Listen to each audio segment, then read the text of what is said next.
Life is not easy. It is not. Don't try to make it that way. Life's not fair. It never was. It isn't now, and it won't ever be. Do not fall into the trap, the entitlement trap, of feeling like you're a victim. You are not. Get over it. Get on with it. Those things are more rewarding when you break a sweat to get them. We overanalyze because we're unsure. Time costs lives. Growth only comes through pain. No pain, no gain. It's the same in life. Tough love gets the job done. Now, why do you pursue things that scare you? Why seek the role that's hard? Because it costs me something. Because it costs. It comes with a price. It's not really a risk unless you lose the fight. But when you do, you get stronger. You get more aware. You get more respectful of yourself and that which you fear. It's all in the mind. Excuses sound best to the people that's making them up. You got every excuse in the world because you have convinced yourself that everything is wrong, everything is negative, and nothing will change. And guess what? It won't change. Change your mind, and it will change your life. It's bloody hard to be a high-performance person. Being a high-performance person is a full-time job. I'm like this 24/7, 365, and I've been like this for the better part of 50 years. I'm always like this. I'm always pushing the edge of the envelope. Within every uncertainty, there is hidden possibility. So I don't dread any challenge that lies ahead because I remember all the victories behind. And my confidence is not in my circumstance. The Spirit of God is my supply. I'm steady under pressure and I'm ready for whatever, because whatever comes my way today, the outcome is I overcome.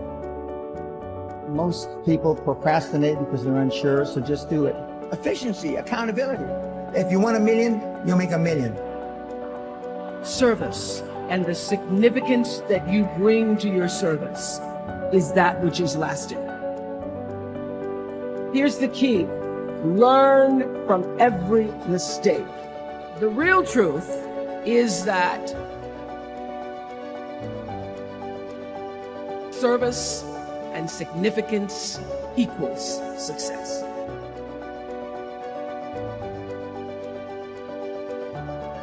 If you want to find heaven, you must go through hell.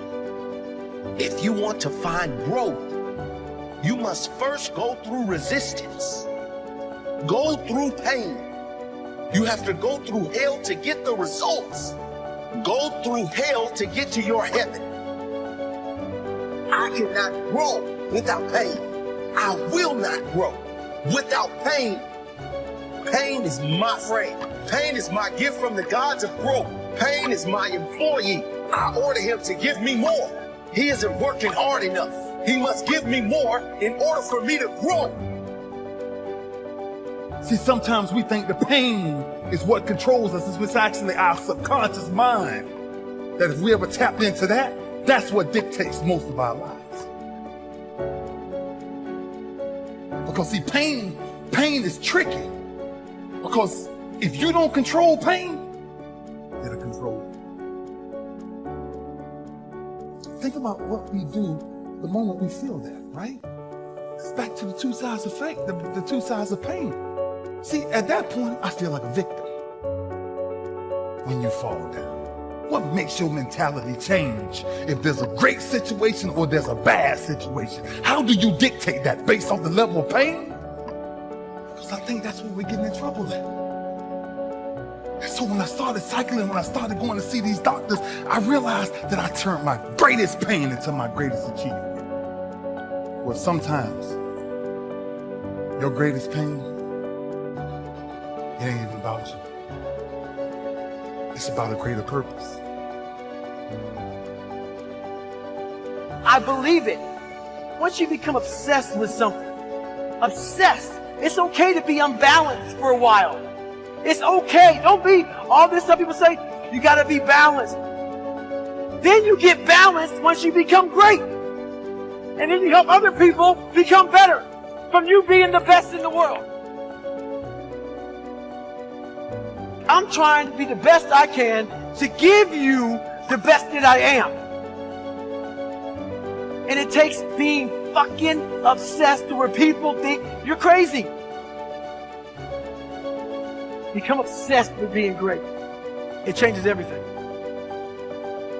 That as you go through the challenges of life and you look at it and embrace whatever comes to you, don't run from it. Step toward it. Don't try and duck it like most people do. See, most people want it easy. See, easy come, easy what? Easy go. How you gonna show power if you're not up under attack? How you gonna show resistance if something's not trying to pull you over? Resist, resist. Stop being neutral and stop being indifferent. Resist. Take a stand and resist.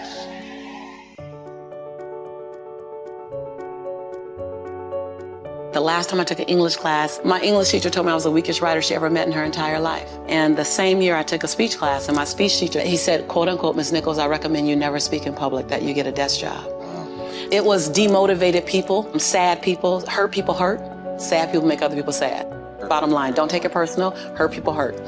I had to literally be willing to not only relocate my mind, but relocate my body so I can relocate my finances and relocate my possibility, relocate my son's future. I was very clear the future my son was gonna have if I didn't do something. And I was not subscribing to that, not on my watch. So I was willing to be radical. See, most people want the convenience of transformation without the inconvenience. So if you want to have a conviction for something, you have to sign up to be inconvenienced.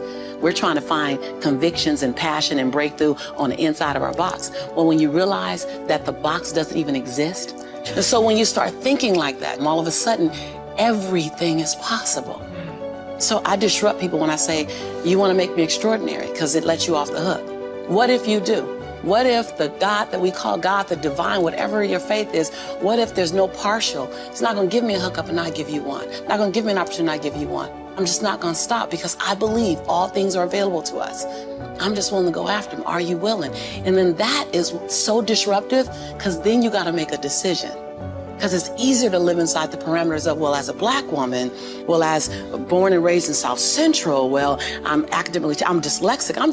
I wrote 7 books. I'm dyslexic. I'm not perfect. What I do really well is I manage my imperfection well.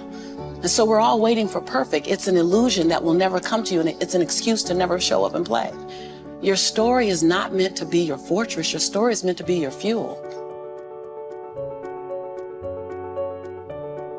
This is quite a young audience, and I think the reality is the thing that I spend most of my time on is trying to get people to understand that patience is a very important variable of success, and more importantly, that I believe the far majority of people in this room do not have a great relationship with time.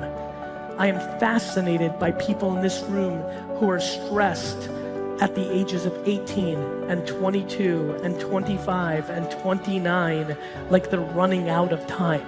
How many people, by show of hands, are under 30 years old? So for me, as you can imagine, when I see all those hands go up, you can put your hand down. Yeah, you're good. Okay, good. When I see all those hands go up, and I know in my mind, with the way that modern medicine and technology is going, that the far majority of this room is going to live for another 80 years, it really gets me excited/concerned when people want their business to be huge next year. The quicker you want it, the more vulnerable you are. The quicker you want it, the more vulnerable you are.